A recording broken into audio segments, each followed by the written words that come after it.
Imagine this. Buried for nearly 2,000 years, a fragmented manuscript is pulled from the sands of Egypt. And what's inside?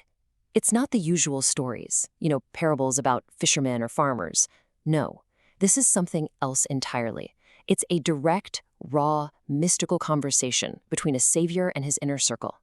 What we're diving into today is a journey into this forgotten text, a text that doesn't just promise comfort, it claims to be a map to the eternal. So let's begin. Right from the get-go, this text throws down a serious challenge. Just listen to this. Whoever will not understand how he came will not understand how he will go. Wow, think about that. It's saying your destiny, where you're headed, it's completely tied to understanding where you truly come from. And we're not talking about your physical birth here. It's about your spiritual source. This isn't just some nice philosophical idea. It's presented as a core law of the universe. So you have this ancient manuscript, and it claims to hold the key to transcendence itself. I mean, are you ready to listen to what it has to say? Because the questions it brings up, they are just as real for us today as they were 2,000 years ago. It talks about a reality beyond what we see every day, a state of being completely free from the decay and chaos of the material world. And that's what this explainer is all about. We're going to be your guide through its most profound secrets.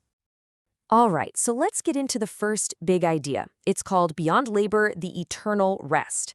The very first thing this savior teaches here completely flips our understanding of a word we use all the time, rest. He literally tells his disciples that the time has come to abandon your labor and stand at rest. But what does that actually mean? I can tell you it's a whole lot more than just taking a break from your job. So, this Gnostic idea of rest. It's not sleep, it's not kicking your feet up at the end of a long day. No, it's a state of transcendence. It's about standing above the daily grind of time and matter, finding a stillness that's, eternal. See, the rest he's talking about isn't temporary. It's a permanent state of being. It's about escaping that relentless cycle of work and worry and anxiety. It's about finding this deep, quiet stillness in your soul that exists completely outside the chaos of the world. And just look at this comparison. It really puts things in perspective, doesn't it? On one side, you've got the world's labor. What's it made of? Time, matter, fear, anger. It's a trap. But then you look at the Savior's rest. What's that? Eternity, stillness, transcendence, serenity. It's total liberation. It's not just a contrast. It's like one is a prison and the other is the key to get out. And this quote just nails it. When you lay down these burdens, then you will rest. This really shows you the way, The text is crystal clear on this. This state of eternal rest, it isn't just some random gift that falls in your lap. You have to achieve it. It takes a conscious choice, a real act of letting go. You have to abandon all those things, those works that can't follow you where you're going.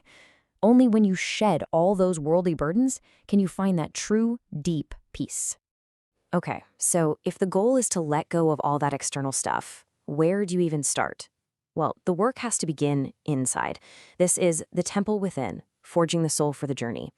The path to the eternal doesn't start by looking up at the sky. It starts by building and forging the temple that's already inside of you.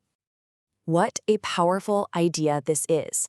The lamp of the body is the mind. Just think about that. As long as everything inside of you is set in order, your very body becomes luminous. It shines. It's saying our spiritual light doesn't come from somewhere out there. It radiates from inside us. When your mind is in order, when it's clear and focused and you know yourself, you literally light up from within. But if your heart is in darkness, well, that just blocks out any light you could ever hope to find. So how do you get that inner order? You have to tame the inner chaos. And the text points to two main culprits, fear and anger. Now, these aren't treated as just simple emotions. No, they're described as hostile powers, forces that will literally engulf you. So the path forward means you have to master them. And what's the ultimate tool for that? Self-knowledge. It all comes back to this. If you truly know yourself, you can finally see the truth. Okay, get ready, because we're zooming out now. Way out. From the inner world of the soul, the conversation just explodes to the very origin of the cosmos. This is the word that birthed worlds, a cosmic revelation. The whole tone shifts here. It becomes this massive, sweeping story of how everything, reality itself, came into being. So, what was it like in the beginning? Well, before everything, there was just darkness, water, and spirit. That's it. Then the Father establishes the cosmos. But how? The answer is incredible. Through his word. And this word wasn't just him saying something. It was a creative force. It came forth, it filled everything, and it's the very thing that still holds the fabric of existence together right now. And this line here really drives it home. When a word comes forth from the greatness, it will come on what supports the heaven and the earth.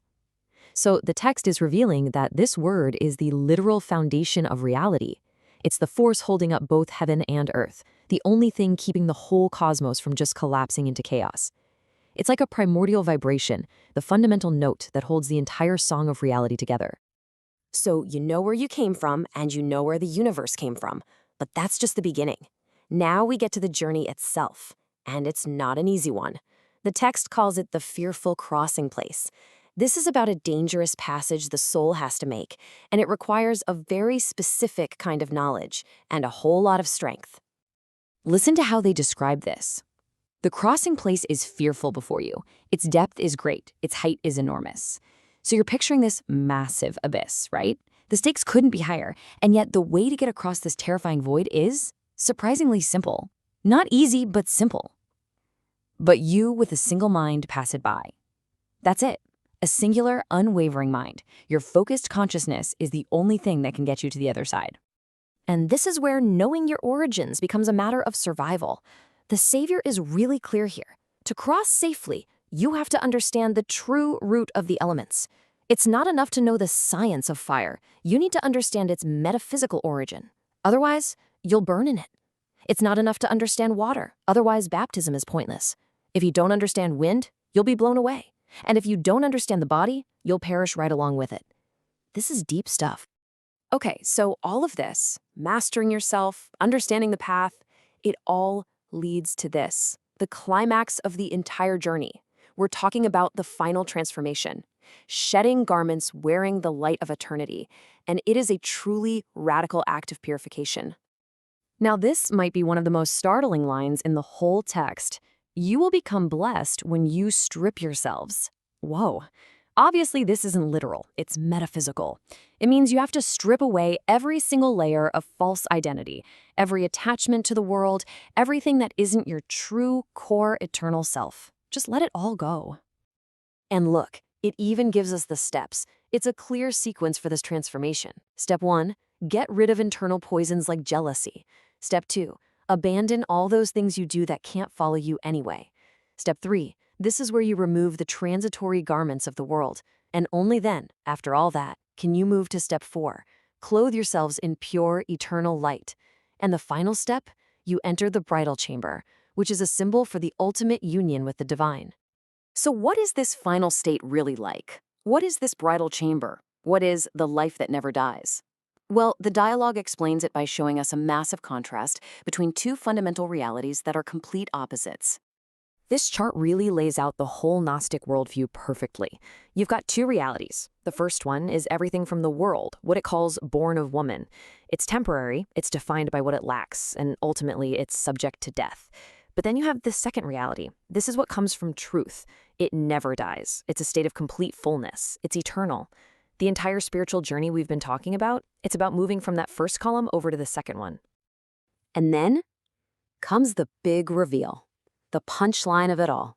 You are from the fullness, and you dwell in the place where the deficiency is. Think about what that means. Your true nature, who you really are, isn't from this broken, temporary world. According to this text, you are from the fullness. You're an eternal being who's just dwelling here for a little while in this transitory place. So the whole goal isn't to become something new. It's to remember and to reclaim what you've always been. So after all of that, all the cosmic revelations, the inner journey, the fearful crossings, the text brings us right back down to earth with something so simple and so beautiful. One of the disciples, Judas, asks, okay, so what's the beginning of the path? And the answer isn't some complex secret formula. It's just love and goodness. That's it. That's the foundation. Everything we've talked about is built on those two things. So you see, the dialogue of the Savior, even in its broken form, it lays out a complete spiritual map. It's a path from the daily grind to eternal rest, from inner chaos to a soul that literally shines with light. A path from this place of not enough to the fullness of where you truly came from. That knowledge, it hasn't vanished. It's just waiting to be known. So the only question left is, will you know it? The path is there. The choice to walk it, well, that's up to you.